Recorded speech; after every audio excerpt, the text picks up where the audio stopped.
আমরা এই সংস্কার করে ফেলতে পারবো। এবং এই চিন্তা আসলো কিছুটা কতগুলো ধারণা থেকে, এবং সেই ধারণা অনুমান পরবর্তীতে এখন এসে আমরা বুঝতে পারছি এগুলো আসলে রাজনৈতিক স্বার্থ। অর্থাৎ আমার দল কি ধরনের বয়ান তৈরি করলে, কাকে কিভাবে চিহ্নিত করলে অমুক দল সংস্কার করবে না, এরকম একটি জিনিস হাজির করে দিলে আমার দলের সুবিধা হয়। এই রাজনৈতিক প্রতিদ্বন্দ্বিতা শুরু হলো, যেখানে বাংলাদেশে একটা জাতীয় ঐক্য রক্ষা করা এই ট্রানজিশনের সবচেয়ে বড় কাজ ছিল।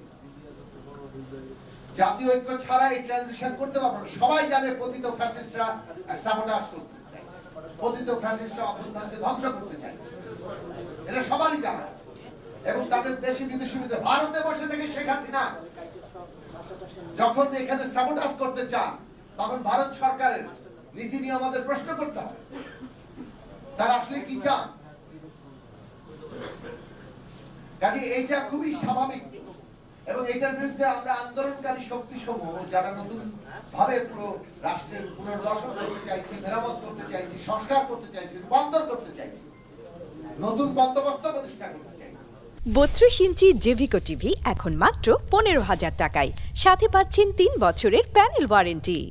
তাদেরকে তো ঐক্যবদ্ধ থাকতে, ন্যূনতম জাতীয় ঐক্যের মধ্যে আমাদের এই সংস্কার প্রক্রিয়া এগোতে হবে। আমাদের রাজনৈতিক প্রতিদ্বন্দ্বিতা থাকবে, কিন্তু রাজনৈতিক প্রতিদ্বন্দ্বিতাকে নিজের দলের দলীয় ক্ষমতা প্রতিষ্ঠা করার জন্য এমন ভাবে নির্বাচন এবং সংস্কারকে মুখোমুখি দাঁড় করানো যাতে করে দলীয় ফায়দা হয়।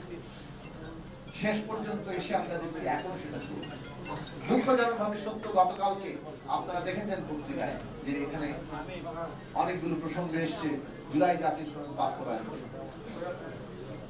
আমরা শুরু থেকে বলেছি সংস্কার আমরা চাই, অন্তর্বর্তী সরকার সংস্কার কাজকে ফ্যাসিলিটেট করুক এবং তার জন্য কমিশন করুক, তারা বিভিন্ন জনের সাথে আলাপ করুক, প্রস্তাব উত্থাপন করুক, এবং রাজনৈতিক দল সহ বিভিন্ন শ্রেণী পেশার মানুষ, প্রতিনিধি সমাজের তারা ঐকমত্য হোক কোনগুলো প্রশ্ন। কিন্তু আমরা ঐকমত্য হলাম বলেই এটা বাস্তবায়নযোগ্য হয়ে যায় না। এটা জনগণের কাছে যেতে হবে। এটা একটা রিপাবলিক, এখানে জনগণ ক্ষমতার কেন্দ্র। ততক্ষণ পর্যন্ত এটা বৈধ হবে না যতক্ষণ না পর্যন্ত জনগণের নির্বাচিত প্রতিনিধিরা এটাকে আসলে বৈধতা দেবে। এমনকি এটা বিপ্লবের দেশেও, যেসব দেশে বিপ্লব হয়েছে, বিপ্লব হলে সংবিধান সেটা পুরনো রাষ্ট্র ব্যবস্থাকে অনেক ক্ষেত্রে বাতিল করে দেয়, স্থগিত করে দেয়, ভেঙে দেয়, কিন্তু নতুন রাষ্ট্র তো কায়েম হয়, সেটা ডিক্রির মধ্যে দিয়ে চলে। তারপরে নতুন সংবিধান প্রণয়ন করে খসড়া, তারপরে একটা জনগণের সম্মতি নেয়, নির্বাচন হয়, পার্লামেন্টে গিয়ে শেষ পর্যন্ত সব। এই প্রক্রিয়া কোন জায়গায় কিন্তু ব্যতিক্রম নেই।